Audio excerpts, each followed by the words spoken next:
What will happen when a poor gravedigger steps into a house everyone fears? They say it's cursed. No one dares to enter. But one night, something strange pulls him inside. What he finds isn't just shocking. It uncovers a dark secret that the whole town tried to forget. This is the story of a man named Samuel who lived in a graveyard house in Norway. His job was digging graves. It was a lonely life, quiet, cold, and full of pain. As a child, Samuel had dreams. He wanted to go to school and become someone successful. But life didn't give him that chance. His father was always sick and also worked as a gravedigger. To help the family, young Samuel stayed home and helped his father instead of going to school. Money was always a problem. They barely made it through each month. When Samuel's father died, he became the man of the house. He worked hard, but his earnings always finished by the third week. The last few days of every month were the worst. There was hardly any food. His mother was sick, tired, and often went to bed hungry. Still, she stayed strong. She gave Samuel hope when he had none. She told him to never give up. Samuel smiled for her, but inside, he was tired. Tired of digging graves, tired of hunger, tired of life. But he kept going. For her. At night, Samuel cried quietly so his mother wouldn't hear. He prayed for just enough money for food, for medicine. He didn't want to be rich. He only wanted to see his mother smile. Life was hard, but Samuel wasn't alone. He had a wolf named Sabrina. She was more than a pet. She was his best friend. Sabrina never cared that Samuel was a gravedigger. She never looked down on him. She was loyal and kind. Samuel found her near the graveyard when she was just a baby. Her mother had been killed by villagers, and Sabrina was left all alone. Samuel took her in, and since then, they had been together through everything. Every evening, Samuel and Sabrina walked to the local market. He searched for extra work, asked people for help, but no one gave him a chance. To them, he was just a poor gravedigger. Still, Samuel kept trying, and whenever he felt tired or broken, he remembered his mother's voice. Never give up, no matter what. That hope, that small voice in his heart, kept him going, even when the world had nothing to offer.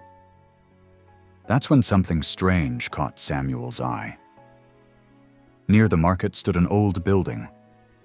It looked different from everything else, dark, silent, and covered in scary paintings. The walls were cracked, and the windows were dusty. Samuel had seen it before, but never this closely. People said the building used to be a beautiful home. A rich woman lived there with her husband and daughter. But after the woman died, everything changed.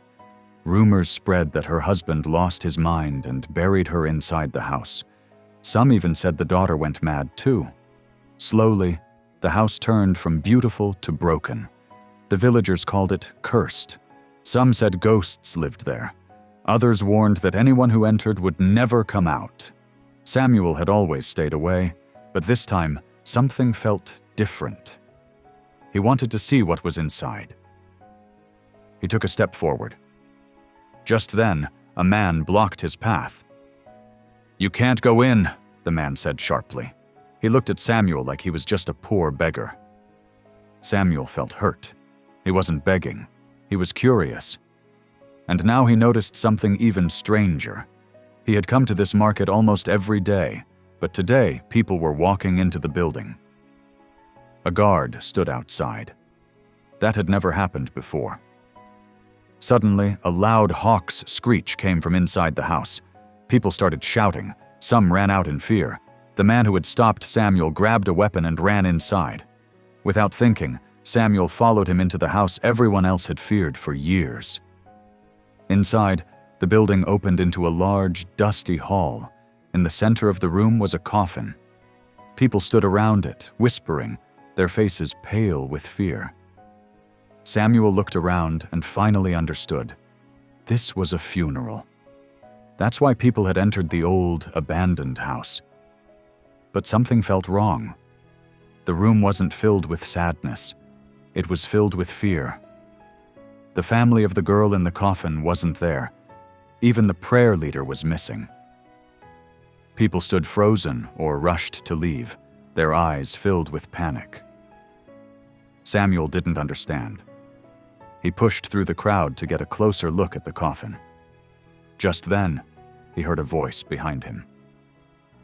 "Don't go there," the voice said. Samuel turned and saw an old man sitting near the stairs, crying. "Who are you?" Samuel asked. "I'm the father of the girl in the coffin," the man said, his voice shaking. "Her name was Daisy." Samuel froze. This was the same man, the husband of the rich woman who had once lived here, the one the villagers said had gone mad.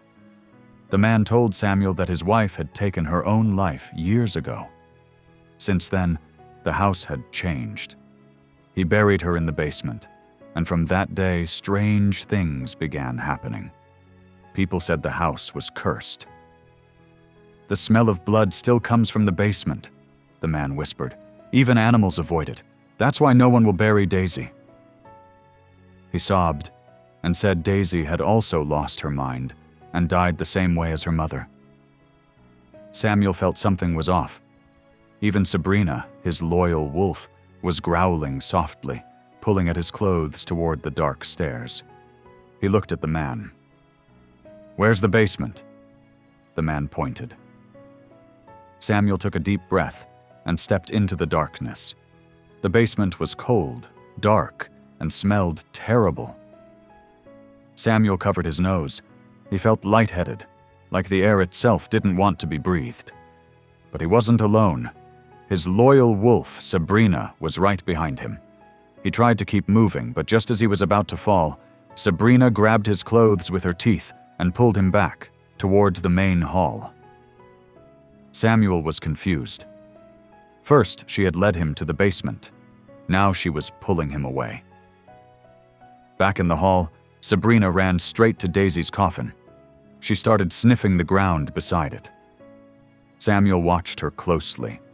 She circled a small area, then stopped beside a hole. It was barely visible. Samuel bent down and saw the hole too. It looked deep and dark. He asked a man nearby to bring a torch. When the light shone into the hole, gasps filled the room. Inside were human body parts. Samuel's heart pounded. He had seen graves before, but this was something else, something evil. Then Sabrina began digging next to the coffin. She growled, dug faster, then stopped. She had uncovered something small, something soft. It was a baby's hand. Samuel rushed over. Sabrina gently pulled out the baby's body. It looked still, lifeless, but then the baby moved. A tiny, weak cry came out. Everyone stared in shock. Clutched in the baby's little hand was a note. It said, "My father is killing me and my baby." Samuel froze. He turned toward the old man, the one who had cried near the stairs. The same man who said he was Daisy's father. Now everyone looked at him differently. People grabbed him while Samuel called the police. The truth came out fast. The man had abused Daisy. When she got pregnant, he killed her to hide it. He made up the haunted house story so no one would come close. Later, police found even his wife hadn't ended her own life. He had killed her too, to take full control of the house and everything in it. The truth spread fast. Everyone in town was shocked. No one could believe that Daisy's own father had done such a terrible thing. Later, he was given the death sentence. Samuel, the quiet gravedigger, became the town's hero. People who once ignored him now thanked him, and his loyal wolf, Sabrina, became loved by everyone. Children even played with her in the streets. Samuel started getting small jobs around town. For the first time, he felt seen and respected. He often looked at Sabrina and smiled. The wolf he had once saved had saved him too. The baby Sabrina found was taken in by the town's child services and given a second chance at life.